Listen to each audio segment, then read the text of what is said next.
Il répétait ça plusieurs des fois. Oui, c'est important qu'est-ce que vous mangez. Oui, c'est important qu'est-ce que votre style de la vie. Oui, c'est important, mais.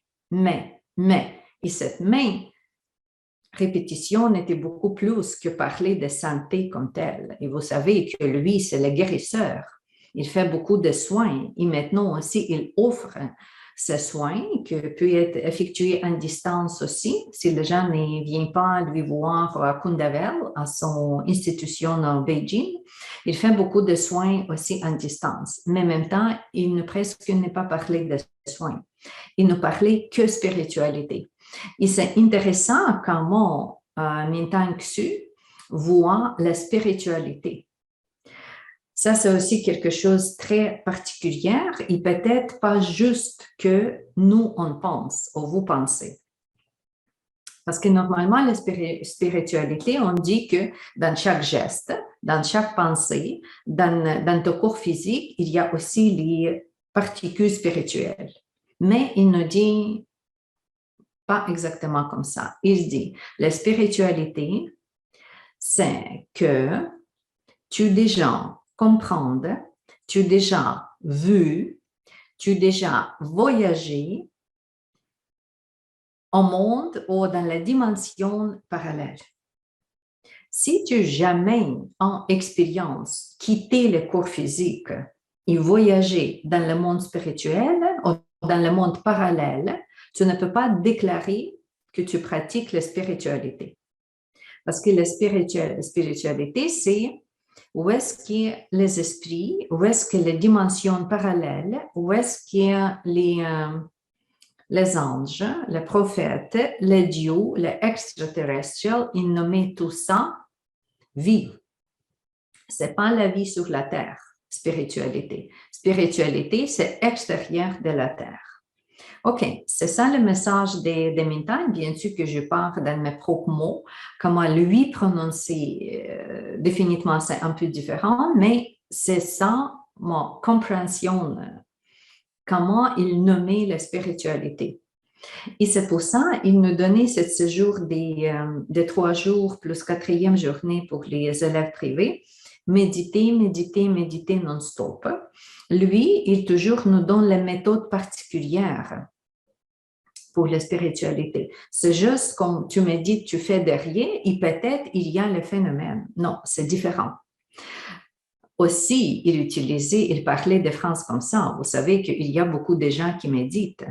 Il y a les gens qui méditent la façon yoga, la façon bouddhiste, il y a vraiment comme les gourous, etc. Mais ce n'est pas nécessairement que tout le monde capable est en contact ou laisser son esprit quitter le corps physique et voyager dans les dimensions parallèles. Les gens veulent développer cette ouverture de 3e œil, parce que c'est ouverture de 3e œil finalement.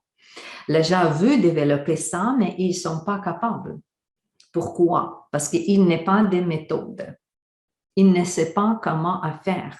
Tu as besoin presque le manuel, comment tu fais, étape après étape.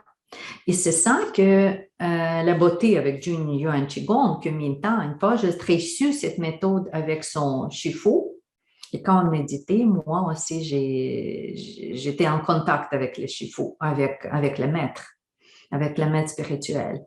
Et il nous donne ces méthodes-là. Il partage ces méthodes-là, méthodes plus avancées définitivement avec Jun Yuan Qigong ici, vraiment pour quitter l'existence physique ici sur la Terre. On peut oublier tout ça et être en contact avec d'autres spiritualités, avec d'autres niveaux de spiritualité.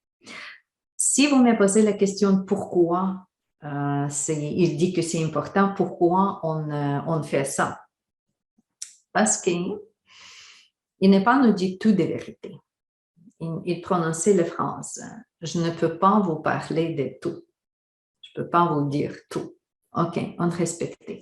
Mais il souvent répète la phrase « Si aujourd'hui il y a fin du monde, c'est quoi votre vie? C'est quoi votre réalisation? C'est quoi votre intention? Savez-vous qu'est-ce qui se passe avec votre esprit après? » Et c'est dans ce sens-là, il nous parlait que tu dois méditer, tu dois ouvrir le troisième œil, tu dois ouvrir 2 points particuliers sur ta tête.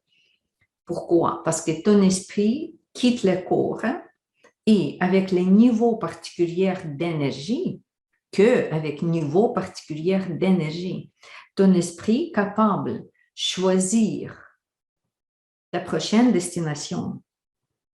Où est-ce que tu vas incarner à nouveau?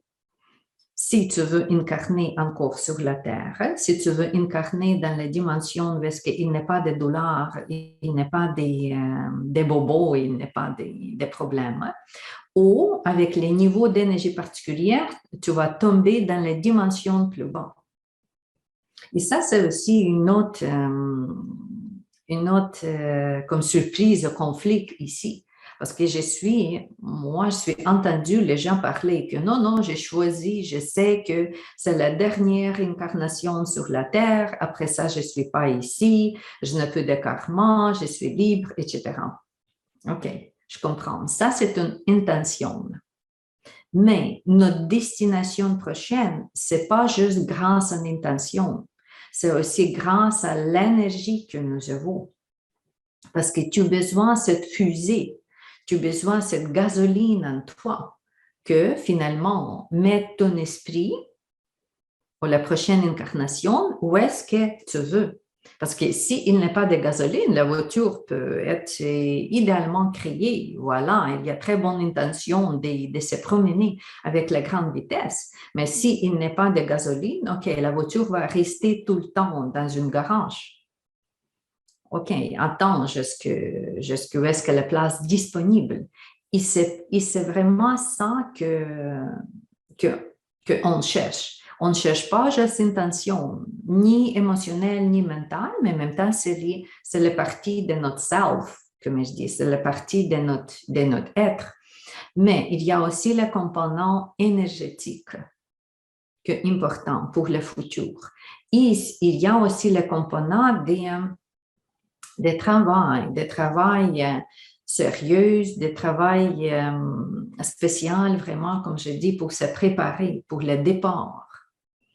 Parce que depuis ma première journée avec Jun Yuan Qigong, la première journée, quand je suis entendue des écoles Jun Yuan Qigong, j'ai entendu tout de suite que notre but de pratique, c'est libérer notre esprit, que notre esprit choisit la destination. Om Shanti.